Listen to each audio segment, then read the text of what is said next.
22 दिसंबर के रिपोर्ट के अनुसार रोम के eastern air defence sector north American aerospace defence control के साथ सांता ट्रैकिंग ट्रेडिशन में पार्टिसिपेट करेंगे। 1955 से नोराड यानी कि north American aerospace defence command Santa को ट्रैक करते आ रहे हैं। जब क्रिसमस ईव में सांता पूरी दुनिया के चक्कर लगाने के लिए निकलते हैं और इस बार माइक्रोसॉफ्ट नोराड के साथ पार्टनरशिप किया है to form Santa tracking website that is noradsanta.org। बचपन से हम सभी लोग सांता की स्टोरी सुनते सुनते बड़े हुए हैं, लेकिन हम में से कितने प्रतिशत लोग सच्ची में जानने की कोशिश किए हैं कि आखिर ये सांता है कौन? क्या ये सच्ची में कोई माइथोलॉजिकल फिगर है या फिर कोई रियल फिगर से इंस्पायर्ड होकर इस कैरेक्टर को बनाया गया है? और क्रिसमस के साथ सांता का क्या कनेक्शन है? ये सब कुछ आज इस वीडियो पर हम लोग जानने की कोशिश करेंगे, इसलिए वीडियो के एंड तक जरूर देखिए। और जिन लोगों ने अभी तक इस चैनल को सब्सक्राइब नहीं किया है, जल्द से जल्द इस चैनल को सब्सक्राइब कर दीजिए और साइड में जो बेल आइकन है उसको भी क्लिक कर दीजिए ताकि इस चैनल पर कुछ भी अपलोड करने पर उसके नोटिफिकेशन जल्द से जल्द आप लोग तक पहुंच जाए। Merry Christmas Eve. I'm meteorologist Kylie Miller and we are tracking Santa.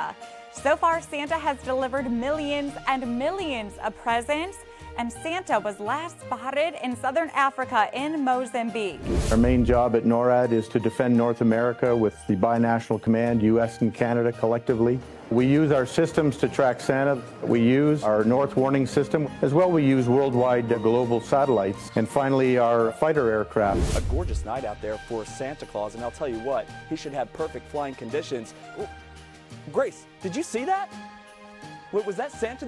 Look, there he goes. Did you see that? That is live. right? Santa Claus एक लेजेंडरी फिगर है जो हम सभी लोग जानते हैं कि नॉर्थ पोल पर रहते हैं और साल के एक पर्टिकुलर दिन में रेनडियर चैरियट पर बैठकर पूरी दुनिया के चक्कर लगाते हैं और डोर टू डोर जाकर सभी बच्चे को गिफ्ट्स बांटते हैं।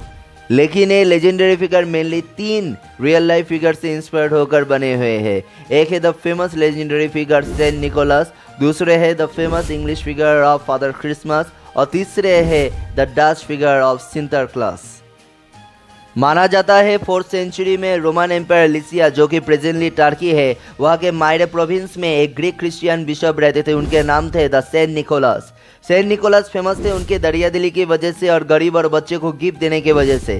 स्पेशली एक बार उन्होंने 3 छोटे गरीब लड़कियों को दावड़ी के पैसे देकर उन तीनों को प्रोस्टिट्यूट बनने से बचाए थे। तब से लेकर लोगों के मन में सेंट निकोलस एक अलग सा जगह बना लेते हैं। मिडिल एज में पूरे यूरोप में निकोलस एक सीक्रेट गिफ्ट गिवर के रूप में जानने लगे और लोग उनको मसीहा के तौर पर भी मानने लगे। सेंट निकोलस के मरने के बाद उनके मरने के दिन यानी कि 6 दिसंबर को हर साल गिफ्ट गिविंग डे के हिसाब से सेलिब्रेट किए जाने लगे। बच्चे अपने जूते और मोजे को घर के बाहर रख देते थे और सुबह उठकर उन लोगों को उस जूते और मोजे के भीतर गिफ्ट मिलता था। And they know that when they wake up in the morning, there's going to be something fun in their shoes. This is how the festival of San Niklaus. The mother brings her children forth. They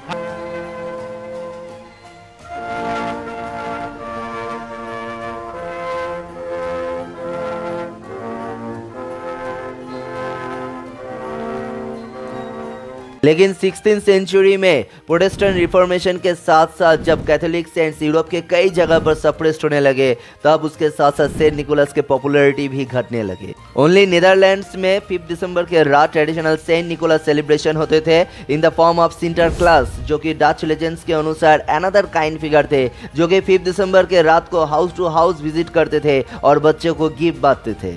Dutch story के हिसाब से sinter Claus red bishops कपड़े पहनते थे और chimney से निकलकर लोगों के छत के ऊपर से अपने घोड़े में बैठकर पूरी जगह के चक्कर लगाते थे। अमेरिका में डच माइग्रेशन के साथ साथ ये सिंटर क्लॉस ट्रेडिशन भी अमेरिका आते हैं और यही सिंटर क्लॉस बाद में इवॉल्व होकर बाय 1773 फ्रॉम सिंटर क्लॉस से सांता क्लॉस बन जाते हैं। 1809 में वाशिंगटन आर्विन की book the history of New York publish होने के साथ साथ यही सांता क्लॉस का फेम बहुत गुना बढ़ जाते हैं। 1822 में एक पोएम पब्लिश होते हैं a visit from Saint Nicholas. वहाँ पर फर्स्ट लाइन थे it was night before Christmas और Santa was further imagined with a magic sleigh powered by reindeer, a sack full of toys and a round stomach. ये poem anonymously publish हुए थे, लेकिन इसके popularity के बाद इसका ऑथरशिप को लेकर काफ़ी सारे कंट्रोवर्सी भी हुए। By the late 1800 Santa Claus के डिस्क्रिप्शन में यही इमेजरी फॉलो किए जाते थे, लेकिन फाइनल शेप ऑफ सांता जो हम सभी लोग आज के दिन देखते हैं वो आते हैं Coca Cola ad illustrator Haddon Sundblom के दिमाग से। 1930 में कोका कोला एड में सांता को red suit, white fur trim, leather boots के साथ दिखाए गए और यही अब तक आइकॉनिक बन जाते हैं। लेकिन इस सांता के साथ क्रिसमस का क्या कनेक्शन है? और एक लेजेंडरी फिगर है फादर क्रिसमस। 16th सेंचुरी में हेनरी 7 के रूल में फादर क्रिसमस नाम के एक फिगर सीक्रेट गिफ्ट गिवर के तौर पे काफ़ी पॉपुलर हुए थे और ब्रिटिश राज में फादर क्रिसमस के ट्रेडिशन को फॉलो करते हुए क्रिसमस एव में ही गिफ्ट गिविंग सेलिब्रेशन स्टार्ट हुए। साल 1849 में इंडियाना में एक टाउन एस्टेब्लिश होते हैं जिसका नाम है सांता क्लॉज। हालांकि इसके पीछे भी और एक स्टोरी है जो बाद में मैं किसी और दिन बताऊंगा। और इस सांता क्लॉज के नाम में दुनिया भर में बस यही एक टाउन होने की वजह से दुनिया भर से हर साल इस सांता क्लॉज पोस्ट ऑफिस में बहुत सारे खत आने लगे। Every year during Christmas, इस Santa Claus town becomes lively with many festive attractions और इसके वजह से एक ह्यूज इकोनॉमिक ग्रोथ भी इस टाउन में देखने को मिले। Dave Lowell, general manager of Sun Outdoors Lake Rudolph and Land of lifes, कहते हैं It's bringing in a lot of tourists during Christmas season. It does help local businesses. It's very festive. You can go to all the different stores like Santa Claus Christmas store. So Santa Claus से related अगर economy की बात ही करें तो फिर Santa Claus rally के बारे में तो जानना ही पड़ेगा। So basically Santa Claus rally एक कैलेंडर इफेक्ट है और जिसके वजह से हर साल दिसंबर के लास्ट 7 डेज और उसके ठीक अगले साल जनवरी के पहले 2 दिन स्टॉक प्राइस काफ़ी हाई हो जाते हैं। CNBC के 22 दिसंबर के रिपोर्ट के अनुसार इस साल के सांता क्लॉज रैली 1% गेन के साथ शुरू हुए हैं। 22 दिसंबर में छपे रॉटर्स के एक रिपोर्ट के अनुसार Wall Street is expecting a huge record from this Santa rally. So इतने तक इस वीडियो से ये तो पता चल गया है कि सांता क्लॉज के नाम पे वास्तव में कोई रियल फिगर नहीं है जिसको पुकारने पर हर कोई मुश्किल आसान हो जाएगा और मुश्किल मिट जाएगा, बल्कि हम सभी लोग एक दूसरे के लिए सांता क्लॉज बन सकते हैं और वो भी सिर्फ साल के सिर्फ एक पर्टिकुलर दिन के लिए नहीं है बल्कि पूरी जिंदगी के लिए। सांता क्लॉज के मेन बात जो है वो है जरूरतमंद का मदद करना। So we all should stand by needy, especially children.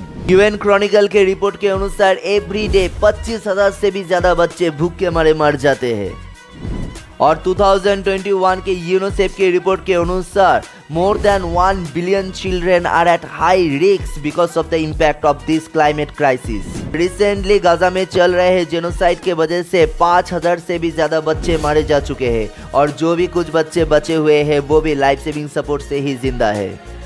कुछ भी अगर कर ना भी पाए, at least let's pray for all this unfortunate children around this world. So आज के इस वीडियो को यहाँ पर ही ख़त्म करते हैं। अगर ये वीडियो आप लोगों को इन्फॉर्मेटिव लगे तो फिर इस वीडियो को जितना हो सके शेयर कर दीजिए और हाँ, चैनल में नए हैं तो चैनल को ज़रूर सब्सक्राइब कर दीजिए। मिलते हैं और एक नए टॉपिक के साथ, तब तक के लिए bye bye, take care and merry Christmas to all of you. I wish you all a Merry Christmas and Happy New Year. And remember to be good.